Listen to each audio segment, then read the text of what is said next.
Hai, salam Katolisitas.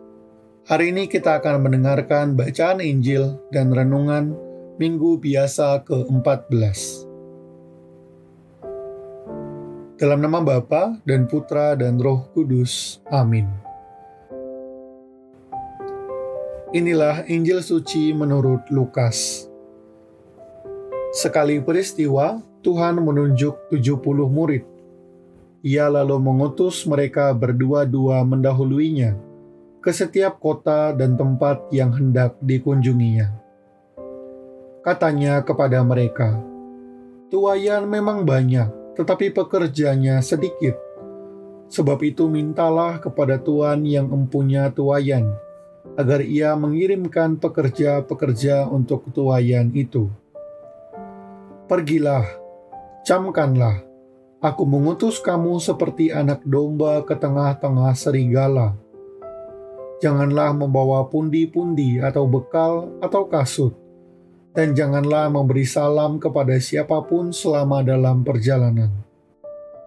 Kalau memasuki suatu rumah, katakanlah lebih dahulu, 'Damai sejahtera bagi rumah ini.'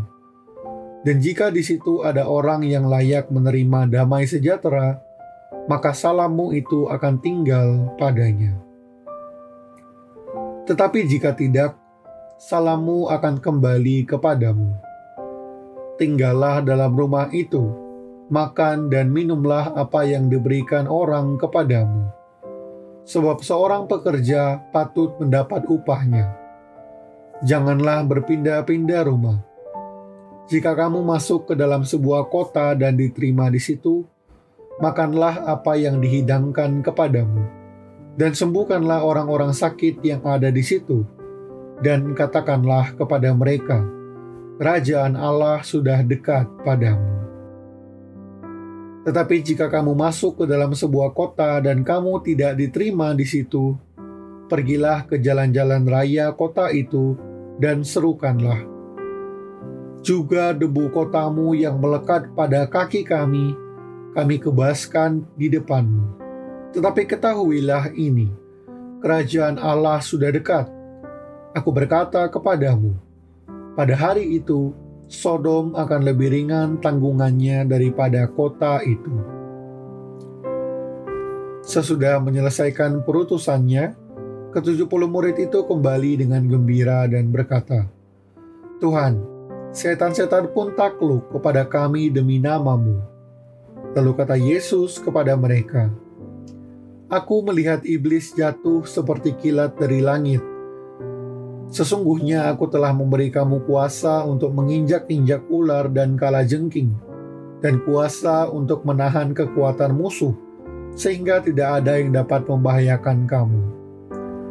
Namun demikian, janganlah bersukacita, karena roh-roh itu takluk kepadamu. Tetapi bersukacitalah, karena namamu terdaftar di surga." Dalam nama Bapa dan Putra dan Roh Kudus. Amin.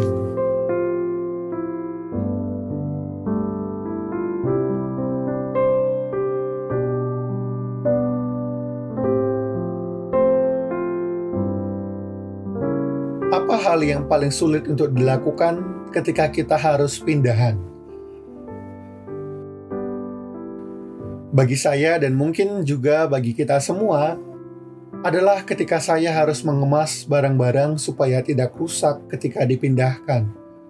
Setelah mengemasnya, saya bingung bagaimana memindahkan barang-barang ini. Dan bahkan setelah memindahkannya, saya bingung bagaimana mengatur kembali barang-barang ini di tempat baru. Mungkin urusan pindah-memindah ini menyita waktu kita begitu banyak, dan membuat kita berpikir, seandainya aku hanya punya sedikit barang. Bapak, Ibu, teman-teman yang dikasihi Tuhan, dalam bacaan hari ini, Yesus mengutus ke-70 murid berdua-dua untuk pergi mendahuluinya ke kota-kota. Penginjil tidak menyebut nama ke-70 murid ini, dan mungkin sama seperti minggu lalu, Tuhan ingin agar kita menuliskan nama kita masing-masing di antara ke-70 murid itu. Menurut Santo Beda, Ke-70 murid itu merepresentasikan ke-70 bangsa yang ada di dunia saat itu. Artinya, setelah memilih ke-12 rasul yang merepresentasikan 12 suku bangsa di Israel, Yesus ingin agar kabar keselamatannya tersebar bukan hanya di Israel tetapi ke seluruh dunia dengan memilih ke-70 murid. Lewat bacaan hari ini, Yesus juga mau mengutus murid-muridnya dan juga mengutus kita untuk masuk ke dalam kehidupan yang tidak terikat pada hal-hal duniawi. Kalau saya membayangkan diri berada di antara 70 murid itu, mungkin saya akan mengulang bacaan minggu lalu. Tuhan, aku akan mengikutimu, tapi biarkan aku mengemas barang-barangku dahulu. Lalu saya akan mendengar Yesus berkata, jangan bawa apapun. Ide untuk hidup minimalis sekarang ini sedang menjadi tren di dunia. Kita diajak hanya untuk memiliki sedikit hal. Gaya hidup ini berfokus untuk meminimalkan gangguan yang ada, sehingga kita dapat melakukan apa yang benar-benar penting saja. Dan dalam bacaan hari ini, Yesus tidak hanya sekedar menawarkan kehidupan minimalis, tetapi kehidupan yang Kristus sentris. Minimalis mungkin baik, tetapi yang terpenting adalah siapa yang kita anggap penting dalam hidup kita. Tidak ada yang salah dengan memiliki hal-hal duniawi. Hal-hal duniawi, pekerjaan, kekayaan, dan kekuasaan kita sifatnya netral. Ia seperti pisau. Jika kita menggunakannya dengan baik, ia akan membawa kita dapat semakin terikat kepada Allah. Tetapi sebaliknya, jika kita menggunakannya dengan tidak baik, ia akan membawa kita semakin terikat pada hal-hal itu dan memutuskan hubungan kita dengan Allah. Karena itu, dalam peristiwa pengutusan ini, secara radikal, Yesus meminta para muridnya dan meminta kita untuk tidak membawa apapun. Yesus tidak mau mata kita melirik ke kiri dan ke kanan selama perjalanan. Ketika kita memiliki banyak hal, lebih mudah bagi kita untuk berpaling karena kita merasa memiliki banyak pilihan. Tetapi ketika kita hanya memiliki sedikit hal, maka lebih mudah bagi kita untuk fokus pada satu hal itu. Dan satu hal itu adalah Kristus. Mungkin bacaan ini juga yang menginspirasi Santa Teresa dari Kalkuta atau yang kita kenal dengan Bunda Teresa. Ia mensyaratkan suster-susternya hanya memiliki 3 pakaian. Sehingga kapanpun mereka akan diutus, mereka akan langsung siap dan segera berangkat. Tidak seperti saya yang meminta extra time dari Tuhan. Hal tidak membawa apapun ini juga ingin mengajak kita untuk melihat kembali intensi kita, niat kita, tujuan kita dalam mewartakan Kristus. Seringkali kita terjebak untuk lebih menonjolkan diri kita sendiri daripada Kristus. Padahal yang Yesus minta adalah supaya kita mendahuluinya. Yang artinya ia sendirilah yang akan hadir di kota-kota itu dan mewarta. Apakah kita terlalu memfokuskan semua pelayanan pada diri kita sendiri, sehingga tidak ada ruang lagi bagi Yesus untuk hadir? Karena itu, Santo Paulus dalam bacaan kedua mengingatkan kita untuk tidak bermegah dalam hal apapun, kecuali dalam Kristus yang tersalib. Hanya Kristuslah yang pantas kita banggakan, bukan yang lainnya. Santo Jose Maria Escriva dengan keras menegur kita pula dengan mengatakan, "Engkau sombong akan apa?" Tidak ada yang bisa kita sombongkan di dunia ini, terutama menyangkut pelayanan kita. Bapak, Ibu, teman-teman yang dikasihi Tuhan, karena itulah pertama-tama Yesus meminta kita berdoa kepada Allah. Mintalah kepada Tuhan yang empunya tuaian, supaya Ia mengirimkan pekerja-pekerja untuk tuaian itu. Pelayanan ini sama sekali bukan milik kita. Kita bukanlah tuan atas tuaian, kita hanya pekerja. Karena itu kita perlu selalu terhubung kepada Allah untuk dapat bekerja dengan baik di ladangnya ini. Tidak ada pekerja yang baik ketika ia memilih untuk bekerja sesuka hatinya, tidak mau mendengar tuannya, tidak mau berbicara kepada tuannya. Hal ini kembali mengajak kita berefleksi. Apakah kita berdoa sebelum memulai karya pelayanan kita? Atau jangan-jangan karena hal ini sudah kita anggap sebagai rutinitas dan hal yang kita kuasai, kita tidak mau lagi berdoa dan meminta pertolongan Allah.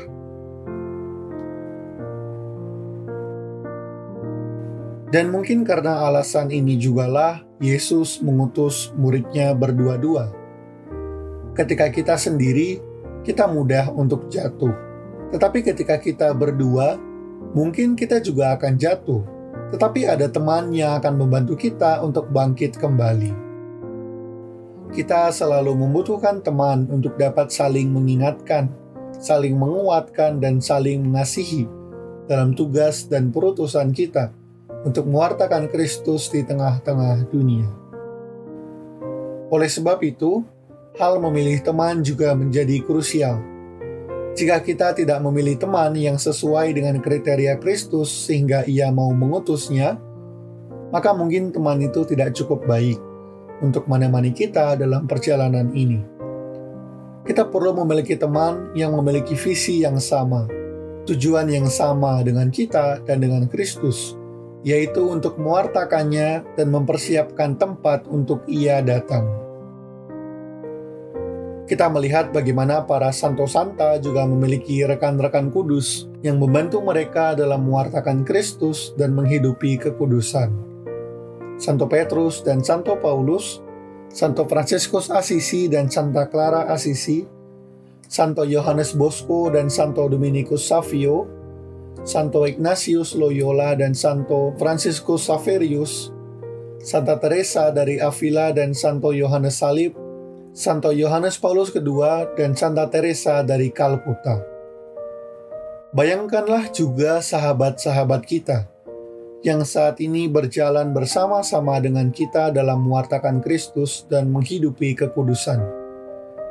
Kita harus bermimpi bahwa suatu hari nanti hubungan kita pun akan dikenal sebagai persahabatan kudus, seperti Santo Santa tadi. Dan setelah kita mewartakan Kristus, akan ada masanya kita takjub dan terkesima dengan bagaimana mukjizat terjadi karena pewartaan kita. Tetapi Yesus sekali lagi meminta kita untuk tidak bersukacita karena hal-hal itu, tetapi bersukacitalah karena nama kita terdaftar di surga. Allah adalah Tuhan yang adil. Ia tidak menunda-nunda untuk membayar upah atas pekerja-pekerjanya. Karena itu, jika kita bekerja dengan baik di ladang Tuhan, percayalah bahwa Ia jauh lebih baik lagi terhadap kita. Nama kita dicatatnya di surga, dan suatu hari nanti kita akan dibawa kembali ke sana setelah kita menyelesaikan tugas-tugas kita di ladangnya ini. Bapak, Ibu, teman-teman yang dikasihi Tuhan, semoga kita dapat selalu memfokuskan kehidupan dan pelayanan kita hanya kepadanya. Yesus mau menjadi prioritas tertinggi di dalam hidup kita, dan Ia juga mau agar kita selalu terhubung dengannya. Ia telah menyiapkan bagi kita rekan-rekan seperjalanan yang sesuai dengan kehendak-Nya untuk bersama-sama dengan kita masuk ke kota-kota dan mempersiapkan ruang baginya. Semoga bersama Santo Thomas Aquinas kita dapat mengatakan, hanya Engkau Tuhan, tiada yang lain selain Engkau.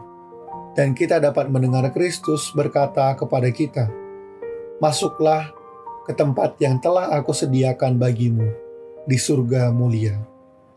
Syukur kepada Allah.